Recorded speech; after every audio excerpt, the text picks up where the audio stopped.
Yo les Nakamas, c'est ton Nakama Winnie en chakra et en vibranium et aujourd'hui on va faire une critique de Punisher saison 2. Je vais donner mon avis bien évidemment.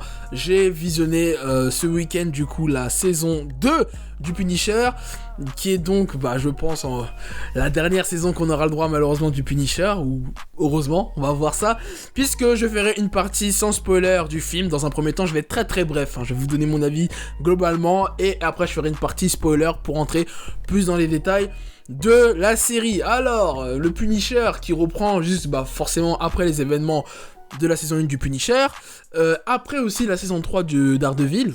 Voilà, pour ceux qui veulent savoir où se situe la temporalité de la série. D'ailleurs, j'en parlerai dans la partie spoiler de ça.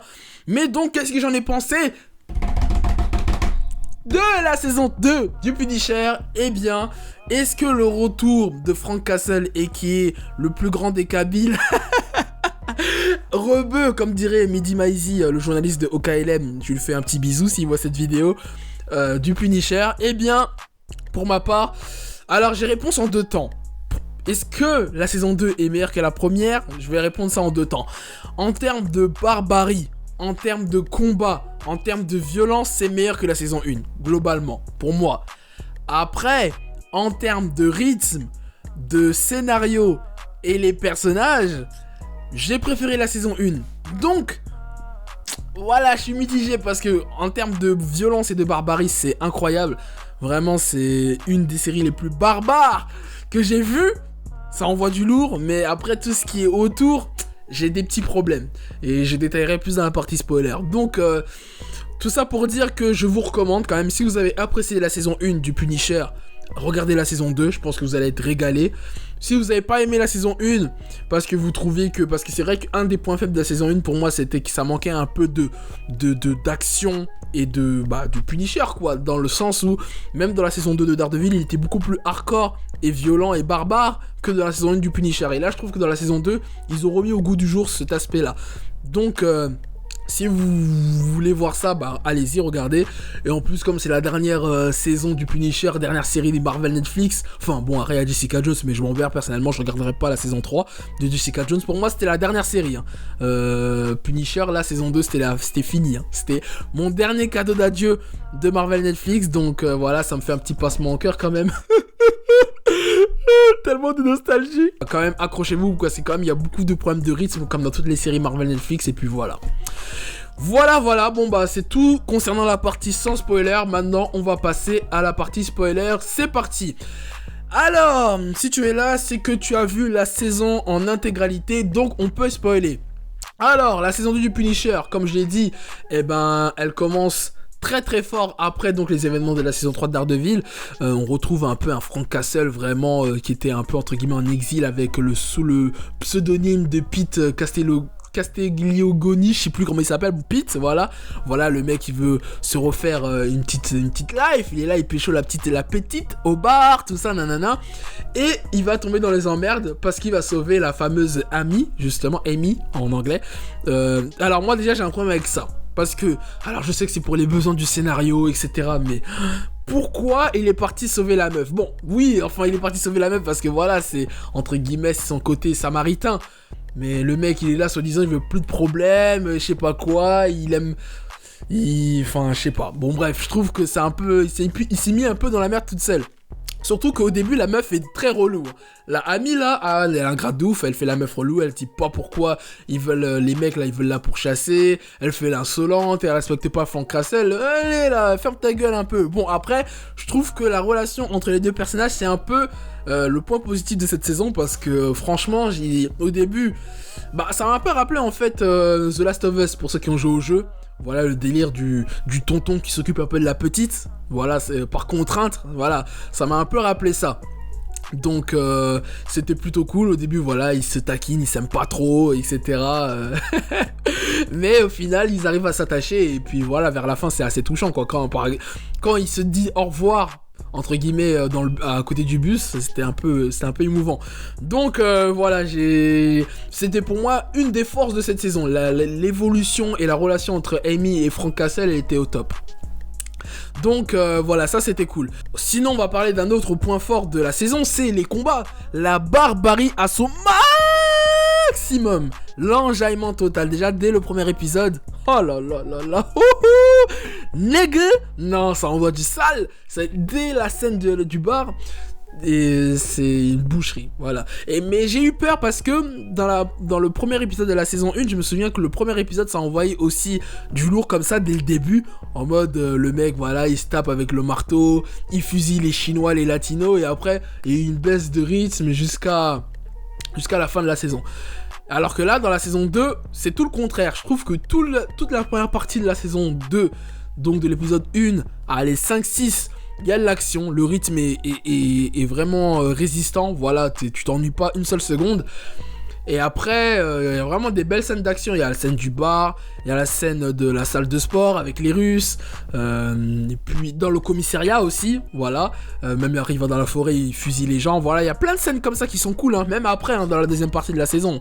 Par exemple, le combat, le face-à-face entre Billy Russo et Frank Castle dans la rue, c'était cool. Enfin, il y a plein de moments comme ça qui étaient bien.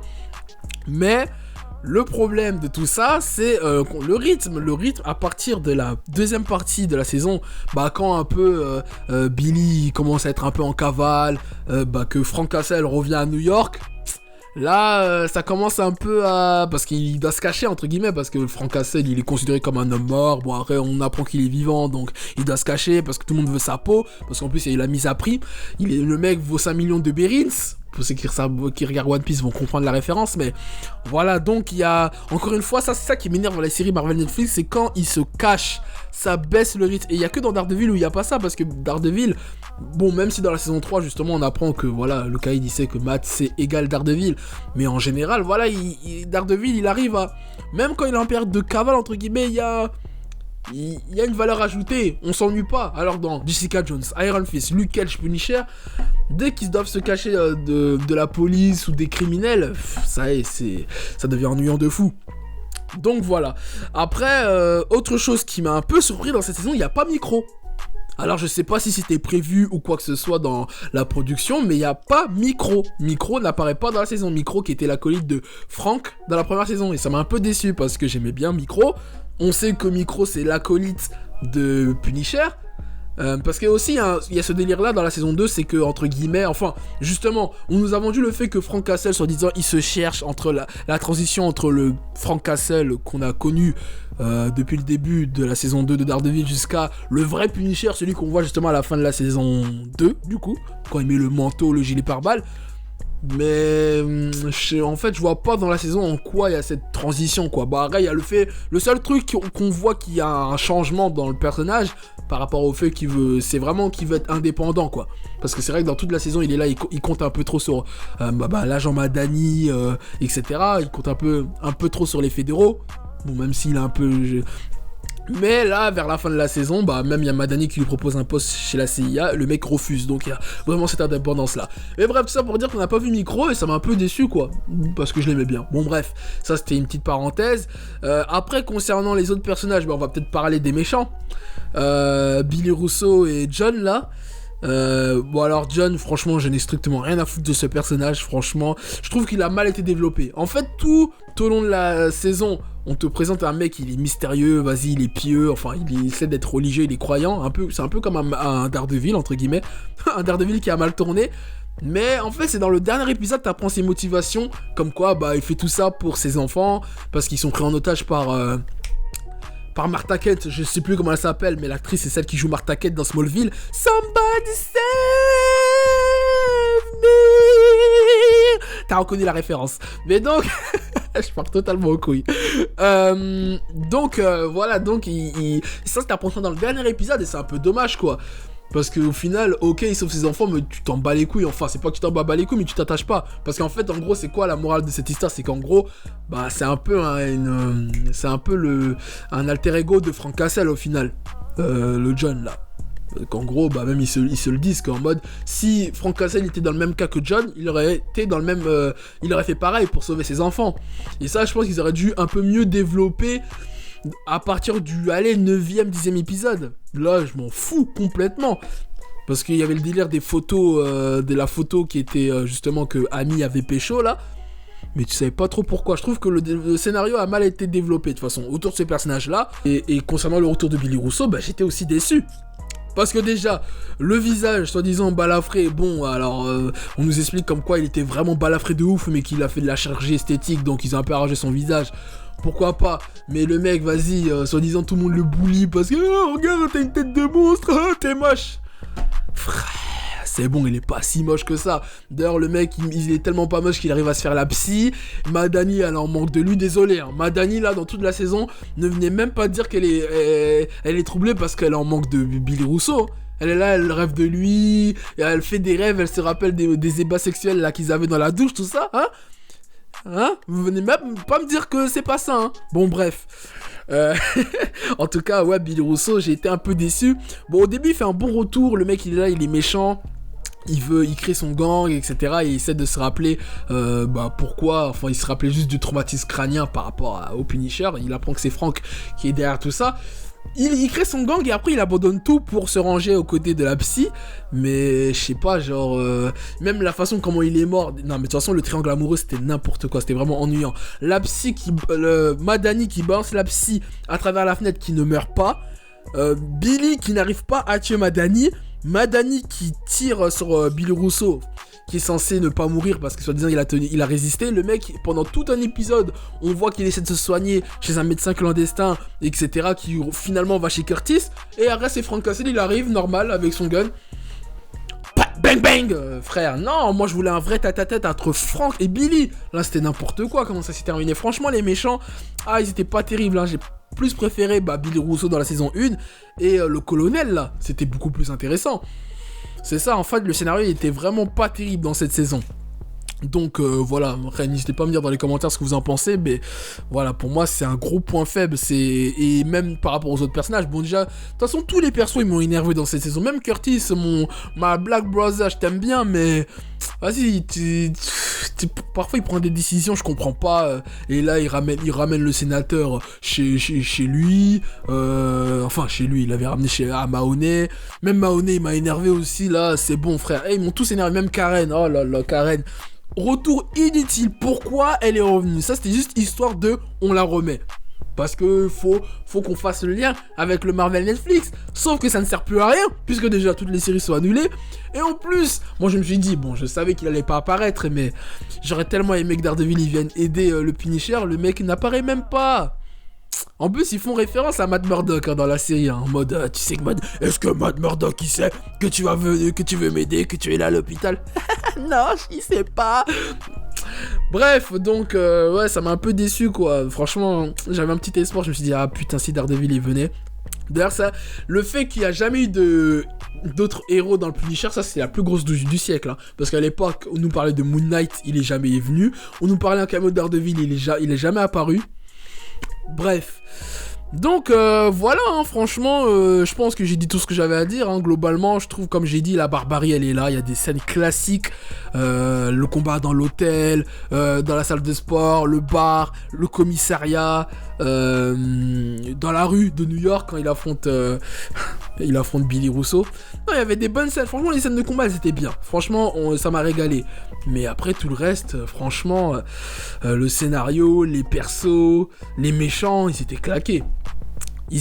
Mais tellement la barbarie était bien, et que c'est ce qu'on attend d'un Punisher en soi, en vrai, que...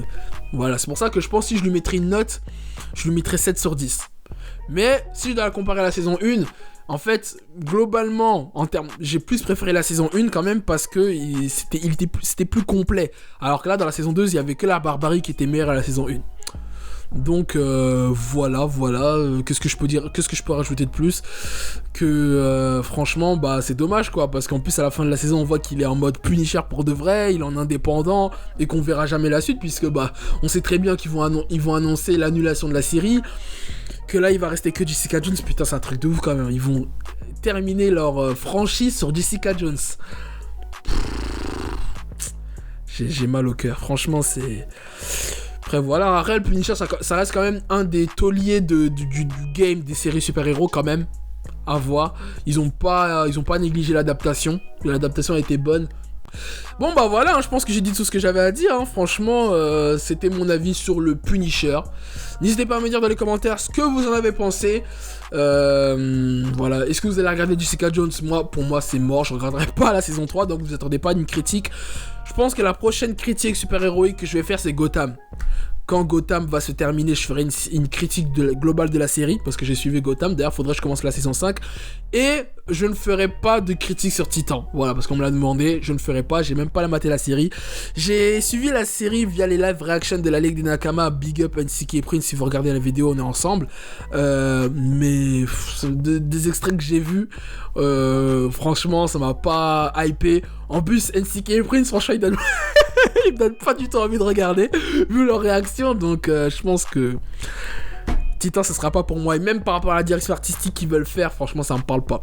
Donc voilà. Franchement, les séries de super-héros, là, franchement, cette année, c'est... Franchement, là, je suis que Arrow, là, j'ai regardé Punisher, je vais finir Gotham, les Agents du Shield, je vais regarder aussi, mais... Voilà. Mais je vais quand même regarder Titan. Je vais regarder Titan, je ferai pas de critique parce que j'ai dit que j'allais faire cette année une vidéo pourquoi je hais les bad fanatiques.